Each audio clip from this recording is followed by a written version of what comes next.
Hi, Misha here, and recently I did quite a long series on Russian aircraft. And even after that, I find that there's more I have to say, more things to report. So I've been doing little update videos, but these are less structured and more just fun facts and comparisons. I already looked at the issue 24 and the MiG-25 Foxbat. So today we're going to revisit the MiG-23 Flogger. And we have 4, again, from Hobbymaster. Over here we have kind of the first generation, the MiG-23MS and MiG-23MF, known as Flogger B and Flogger E. And then we have the MiG-23ML, Flogger G, and finally MiG-23MLD, Flogger K. These are second generation, or however you'd like to phrase it. Of course, the MiG-23 is often overlooked, being right between the hugely famous and successful MiG-21 and the icon of the late Cold War MiG-29. Yet this was still the most mass-produced variable geometry wing aircraft, at least fighter aircraft in history. It was Russia's first look-down, shoot-down capable aircraft. And it does get a little bit of... It's a little unfairly maligned because people like to compare it to the F-15 or F-16, when the reality is it came into service several years before either of those. It was just kind of caught in between. When you compare it to more of its contemporaries like the F-4 Phantom or the Mirage 3 or Mirage F1, it comes off better. It's in a kind of a awkward spot, late third generation. And it really was an interim solution, especially the later generations, until something else came along. Essentially, the original ones were in response to the F-4 Phantom, and the later ones were built because the Su-27 and MiG-29 were taking longer than they thought. And that kind of goes to their weapons as well. And that's going to be one of the big differences and things I'm going to talk about today, are the different weapons systems these carried and how that kind of reflected the aircraft. So yeah, let's just dive in. Before we get going, looking at the differences, yeah, all 4 are of course from Hobbymaster, 1/72 scale, die-cast. And yeah, there aren't many MiG-23 Flogger options in this scale, or any scale at all. In fact, it's really just thanks to Hobbymaster that we have these. And it has to be pointed out that because of the dimensions of the Flogger, these do have some plastic parts. The wings are plastic. The horizontals are metal. The vertical tail is plastic. So it's relatively lightweight. Not feather light, but relatively. As with all Hobbymasters, well, virtually all of them, they have gear up or down. And it's pretty neat because the rear gear, the 2 are just one unit with doors that all plug in together. The front is again one unit. You can also have the underbelly fin, the ventral fin under the engine, deployed down or folded to the side for landing. Each of them comes with 4 ordnance. Unfortunately, you don't really get options. You just, whatever they come with. You do get 2 fuel tanks, 1 to work with the stand, 1 to work without the stand, which is good. I really like it when they do that. And the stand is one of the good ones that actually slots in. It doesn't just sit on it, which is good because this is a little bit of an awkward shape and a little bit very front to back and very narrow side to side, so it's good that it's on here really tight. And again, as with Hobby Masters, you have canopy open or closed. These aren't hinged. There's two separate canopies, an open one and a closed one. And again, you have a pilot figure you can either have seated or not, depending on your preference. And unique to the MiG-23, along with like the F-111 and the F-14, these do have moving wings. And one thing I really like about Hobby Masters, the wings are stiff. Some of the models out there, the wings move, but they're kind of floppy. These are very tight, and they're also geared together, so if you move one, the other one moves. Although I would recommend, if you're adjusting them, use two hands and put equal pressure on each side, because, why wouldn't you? Just taking care of your stuff. And these actually come in a nice foam box and essentially a foam brick, so very well protected.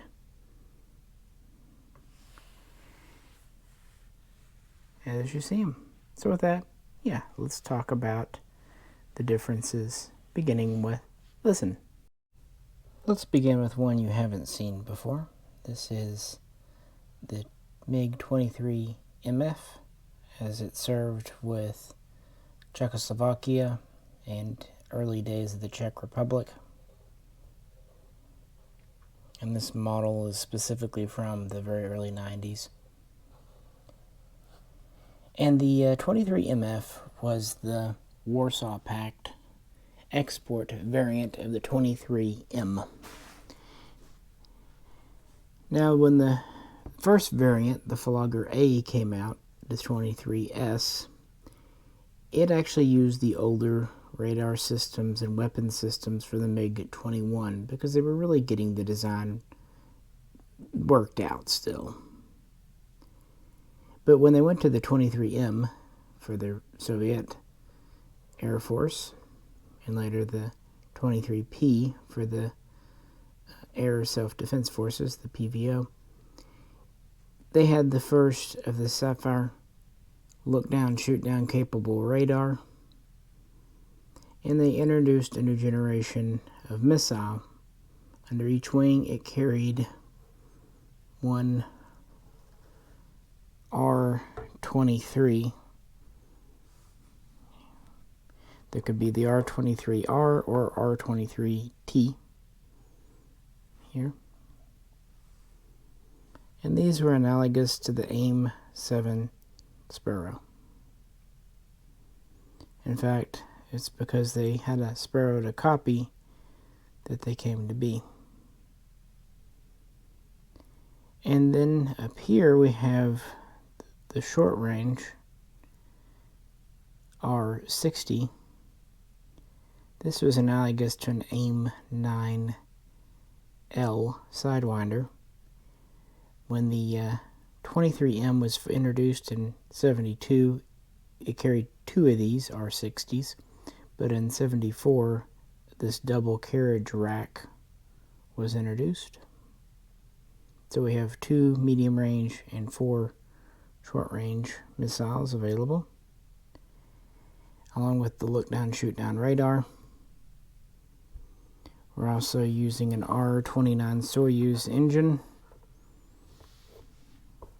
This is quite a fast aircraft. Initially they didn't care so much about maneuverability, but they still wanted it to be an adequate dogfighter. They didn't want to have something like the MiG-25, so one single large engine there. Of course, the wings have variable positions. It's in the middle position here, which is just kind of standard operation. And the difference between the 23M and the 23MF, at least the version that would have been sent to Czechoslovakia, was very minor. The 23MF did have look-down, shoot-down capability, although its radar detection and whatnot was slightly downgraded, as were some of its defensive systems and friend-or-foe. So it was ever so slightly downgraded, but very, very similar and externally the same as the Russian Air Force version, especially with the weapons carriage. However, that wasn't true of the next one. The MS version was introduced just after the 23M, and actually there were early customers with Syria and Libya and Egypt in the mid-70s. This was specifically made for export to non-Warsaw Pact nations, so think Africa, Middle East, maybe some Asiatic nations. But yeah, nations that Russia was not about to trust with its most advanced technology. But they did have one crucial thing: cash. And this is a much more downgraded version. In fact, in a lot of ways, it's equal to or even less than the MiG-21. It has the older R-27 engine, and it has the MiG-21's so-called Jaybird radar set. This meant it did not have beyond visual range or look-down, shoot-down capability like the M and MF. And it did not have the full defensive suite, friend or foe systems, cockpit avionics. It was just, severely downgraded. It actually resembles quite a bit the original 23S, which was fitted with the R3 or K-13 missile, which was the standard short-range air-to-air missile on the 21. You see this one has a total of 4 of them under the wings and fuselage. The MS could also carry 2 of the R60s, but you tended to see it with 4 R3s. And I don't know that these ever had the double racks carriage. Could they mount them? Probably, but it doesn't seem a common thing. So this, was almost a cash grab, because in a lot of ways it was inferior to the MiG-21, especially an upgraded MiG-21 like Egypt flew. In fact, an Egyptian MiG-21 shot down a MiG-23 when it was upgraded with AIM-9 missiles. This was not as maneuverable. I was going to say faster, but really not even faster. I guess it could carry a little more. If a MiG-21 carried 4 R3s, you really wouldn't have much in the way of tankage. So this would have maybe a little more range. The only other area it might excel in versus the 21 because of the wings, better short takeoff and landing, maybe. There are a few external differences between this and the 23M and 23MF, namely in the radome here. This is smaller, shorter. Also, it doesn't have the infrared sensor under the nose here. The MF here, you can see, has it. This blocky unit right here. Same thing we see on the later MiG-25s, but not on the 23MS.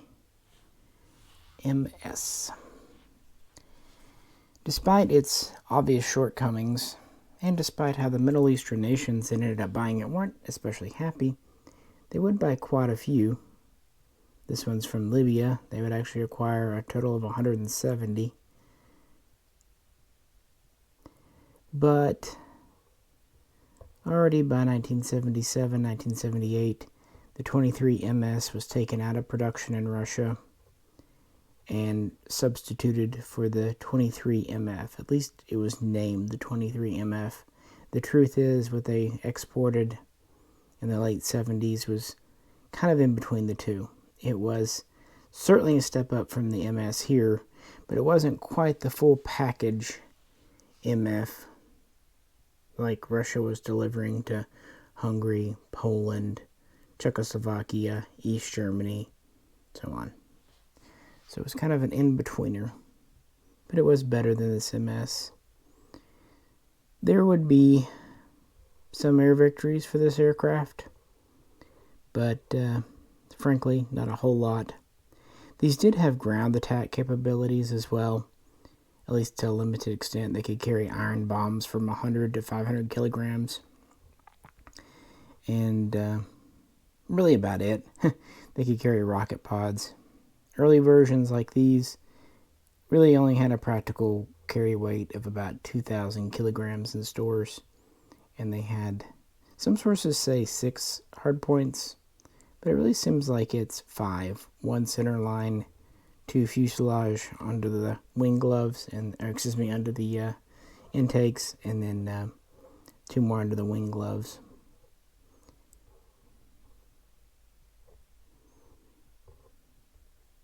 But this definitely did see a lot of combat in the Middle East, which is where it would come up against the new F-15 and F-16.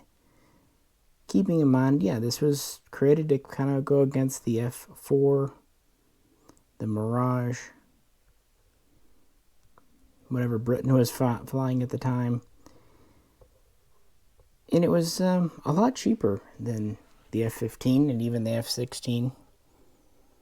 A little cruder in its construction because Soviets, but that's kind of what you would expect. Nevertheless, in 1974, work was underway to design kind of the next generation of Flogger. The MiG-23ML first flew in 1976 and would enter production the following year and started to go out in 78 and so on and so forth. And L, as you can imagine, stands for lightweight.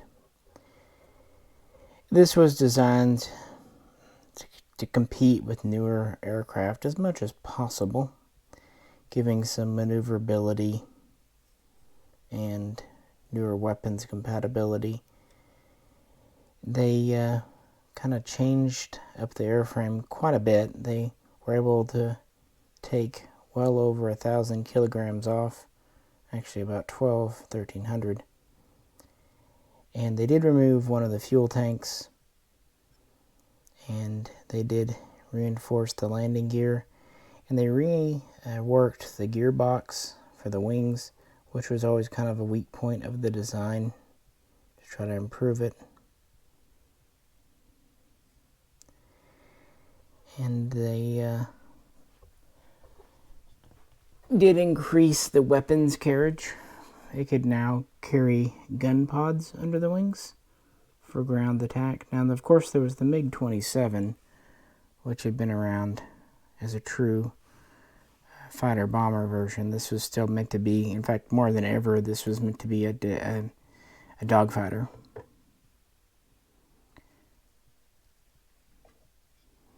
But it would have an improved Soyuz R-35 engine. Mostly improvements were in the afterburner. It would also have an improved radar, still being a Sapphire, just a lightweight version that was more capable.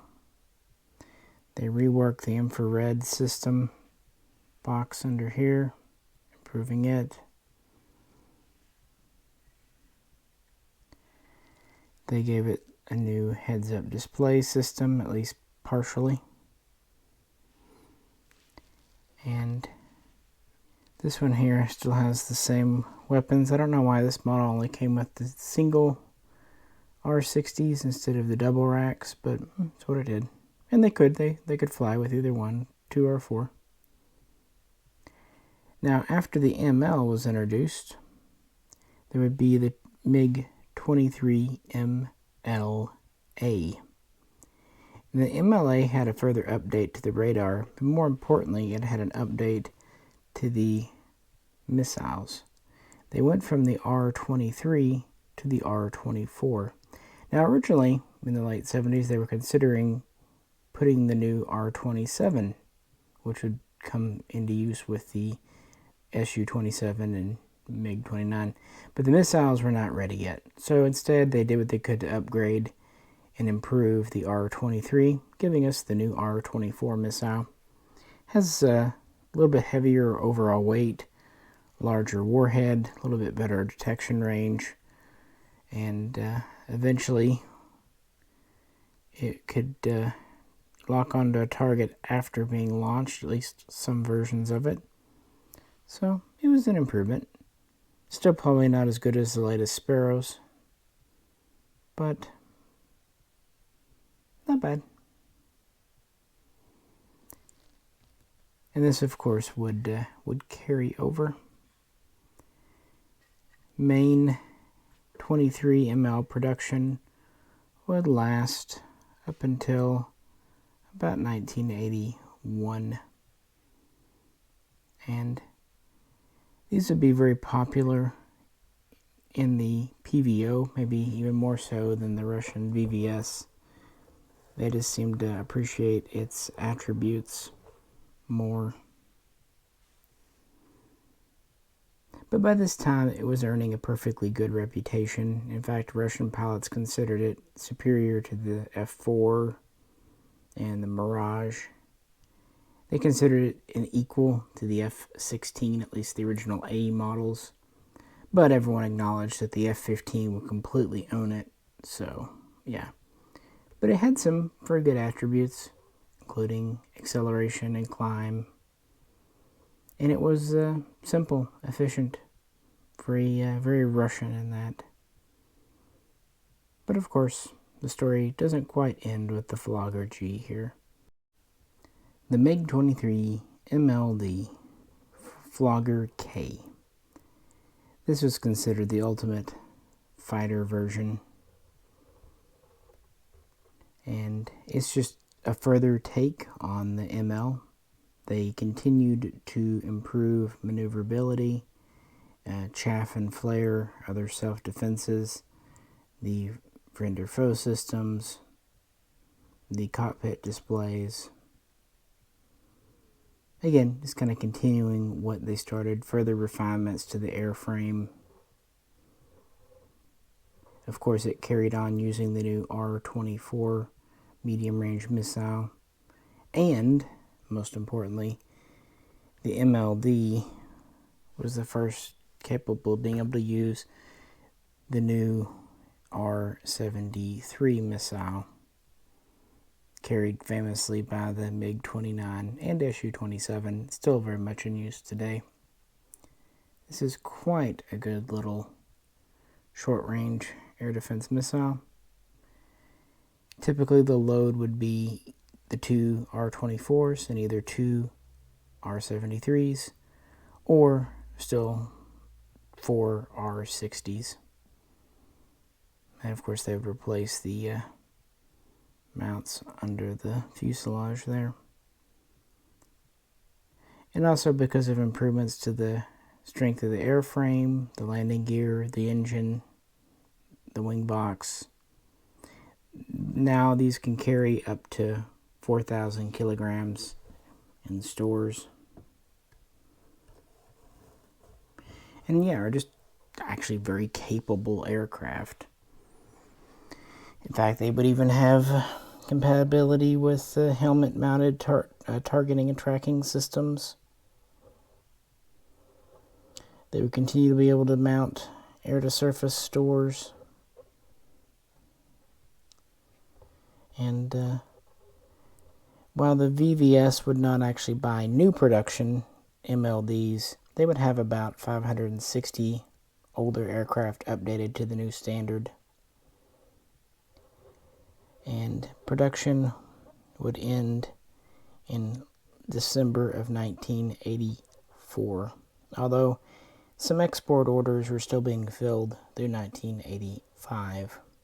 And export customers who wanted the new 23MLD would get all new production airframes. Yeah, because this was always meant to be an interim solution within Russia. And finally, by 84-85, the MiG-29 was available, and the Su-27 was finally on the horizon. That said, when communism ended in 1991, about 1,500 MiG-23s were still in military service in Russia, and they would continue to fly them. The VVS would retire theirs by 1997, and the PVO, who always kind of liked it more, kept theirs on until about 1998, when budget cuts just kind of forced them to go ahead and retire them. And the rest of the Warsaw Pact did about the same. Most countries retired theirs between 94 and 2002, give or take. So, yeah, maybe not as successful as MiG had hoped, but not a failure. So how about telling these apart at a glance? At first, the models might all look the same, but there are differences between the MS and the MF. The nose is smaller, the radome, compared here. And again, the MF does have the infrared sensor square under the cockpit area, and the MS does not. And then if we compare the MF to the ML, you'll notice that the antenna in front of the cockpit is different. That was one of the updates when they went to the ML, was a new IFF system there. The landing gear in the front are also different if you have them in the down position.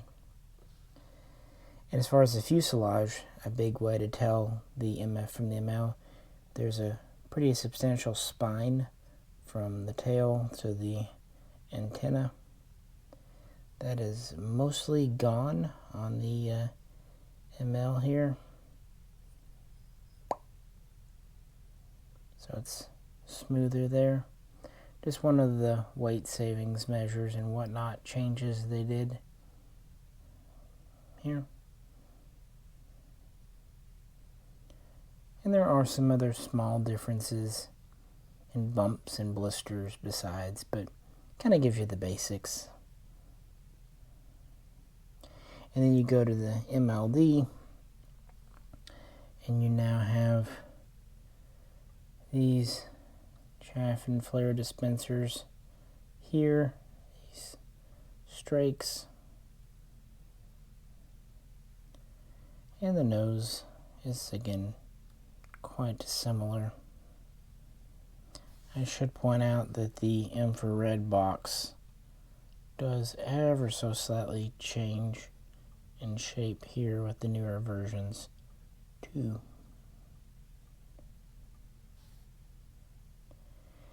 Now, as far as the armament, that's easy.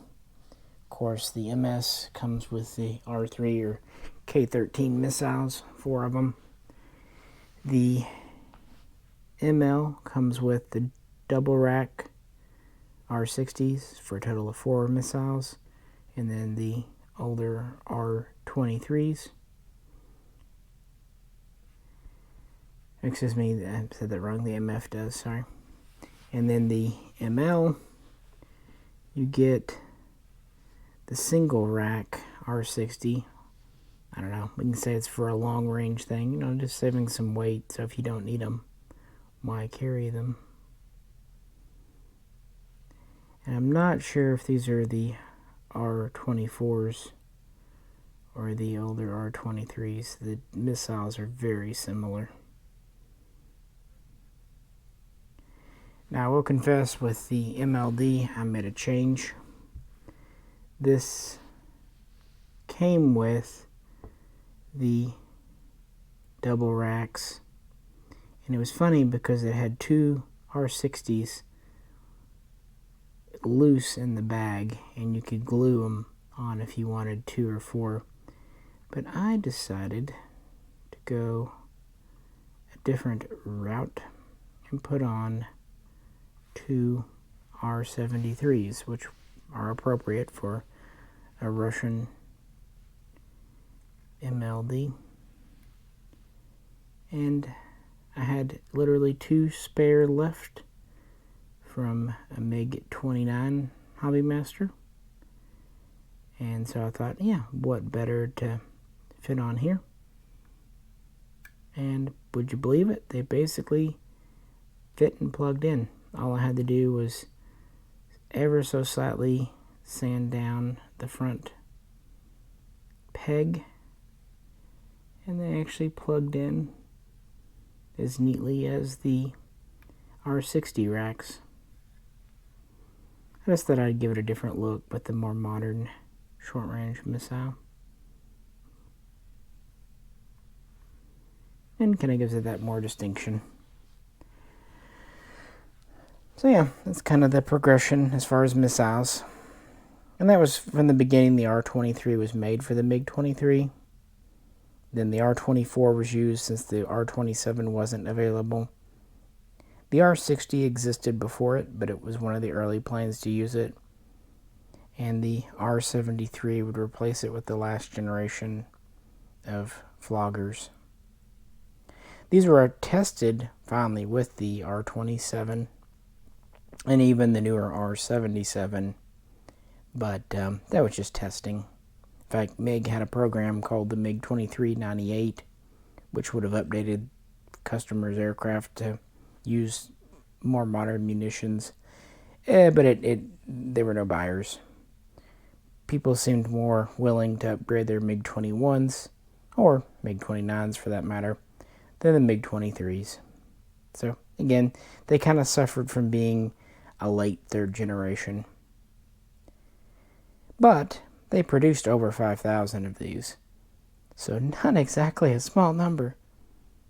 And it's a neat plane, and it's a super cool model. I really like the look of it. So that's why I wanted to do an update video focusing more on the weapons and changes. By the way, these all had a 23mm cannon, even the export versions. Russia really stuck with cannons better than the US did. Anywho, appreciate you hanging out and visiting with MiGs again. If you have any questions, please post them below. And as always, if you could, like, share, and subscribe, and all that good stuff. This is Misha, and I'll catch you very soon next time.